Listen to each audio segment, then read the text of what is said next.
opened the door in only my underwear, and when John Halen's eyes met mine, the air stopped moving. One look and everything changed. Please like, comments, and support to Swept in Secrets. I never thought one small mistake could change everything about how I saw him or how he saw me. My name's Alyssa Moore, and this all started on a stormy Friday evening I'll never forget. The night when embarrassment, attraction, and hidden feelings collided so hard it left me breathless. That day had already been chaotic.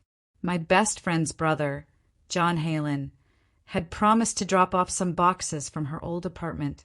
I'd just come home from work, completely drained.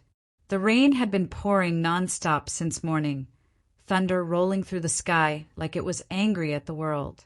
My small apartment felt too quiet, the kind of quiet that makes you realize you're alone. I remember taking a quick shower, letting the warm water ease the tension in my shoulders. When I stepped out, I wrapped myself in a towel and walked toward my closet. My plan was to slip into something comfortable, maybe a loose tee and shorts, order dinner, and binge-watch something mindless. But plans never really go as expected. The sound of the doorbell startled me. Once, twice, then a soft knock. I thought it might be the food delivery guy. I wasn't expecting John that early. He'd said he'd come by around 9, and it was barely 7. Without thinking, I tossed the towel aside, slipped into my underwear, a black lace set I'd worn more for comfort than confidence, and rushed to the door. I didn't even check the peephole. I just opened it, and there he was. John Halen, tall, broad-shouldered, standing under the dripping hallway light with rainwater running down his dark hair and onto his white shirt that clung to his body. His blue eyes widened when he saw me.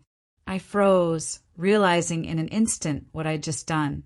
The silence lasted forever. My heart slammed against my ribs as I clutched the edge of the door. Half hidden, but not enough. The air between us grew thick, and his gaze, it wasn't just surprise. It was something deeper, darker, restrained but burning. "Alyssa," he finally said, his voice low and husky. "I didn't mean to catch you like this." I swallowed hard. "I thought you were the delivery guy." A faint smirk appeared on his lips. "I definitely wasn't delivering what you expected." I tried to laugh it off, but my cheeks were on fire. "You could have texted first." "I did," he said, lifting his phone slightly. "Maybe you were too busy to notice." The teasing in his tone didn't help. I felt every bit of my skin come alive under his gaze.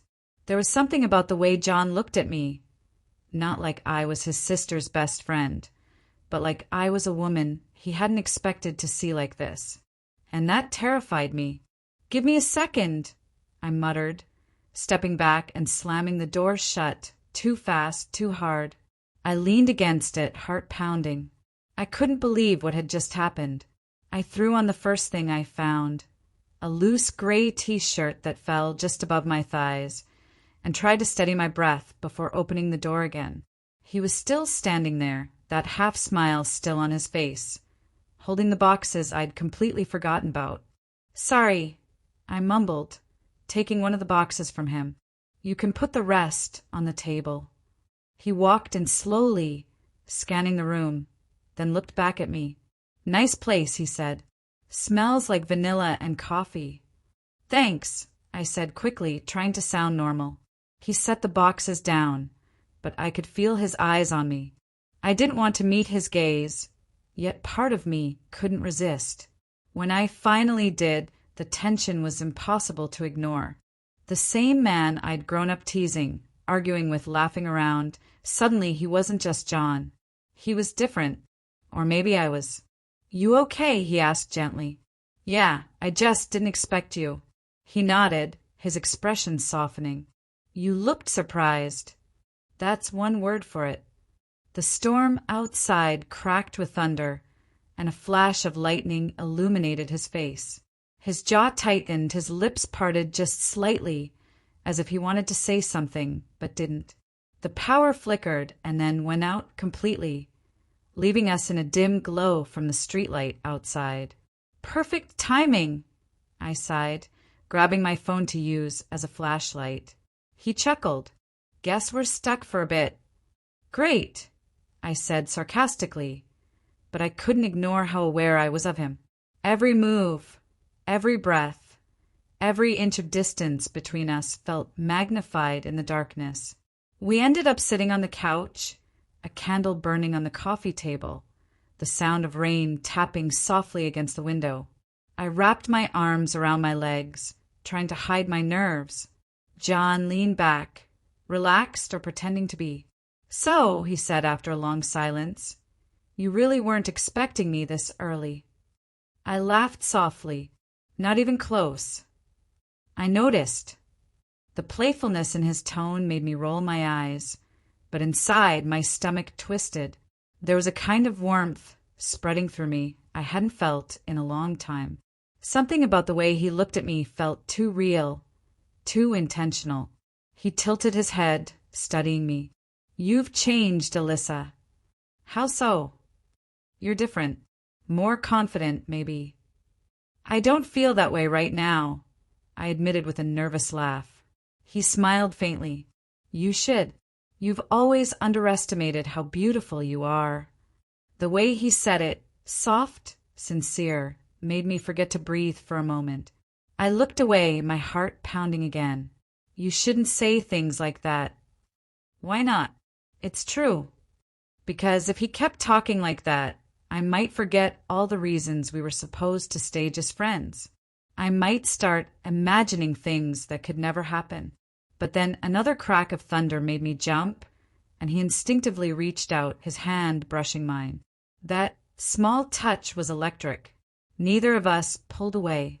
The candle flickered between us, shadows dancing on his face, and for a heartbeat, it felt like the world had stopped. John, I whispered. He didn't answer right away. He just looked at me like he could read every thought running through my head. You don't have to be nervous, he said softly. I'm not going to do anything you don't want. I nodded, but the truth was, I didn't know what I wanted. I only knew that I didn't want him to leave. The storm outside calmed after a while, but the storm inside me didn't. We talked for hours about everything and nothing. Old memories, stupid jokes, dreams we never told anyone. The kind of conversation that strips away the distance between two people until all that's left is honesty. At some point, I realized I was leaning closer, that our hands had found each other again. His thumb brushed over my knuckles, slowly, tenderly, like he was testing how much I'd let him in. My heart wasn't listening to reason anymore. When he finally stood to leave, it felt like something inside me wanted to stop him. Thanks for bringing the boxes, I said, walking him to the door. He nodded, hesitating. Alyssa. Yes. He took a breath, then smiled faintly. You really do make it hard to leave. The words hit deeper than he probably intended. I felt my cheeks warm again, but this time I didn't hide it. Good night, John. He lingered for a second longer, then turned and walked into the rain. When the door closed, I leaned against it, replaying everything in my head.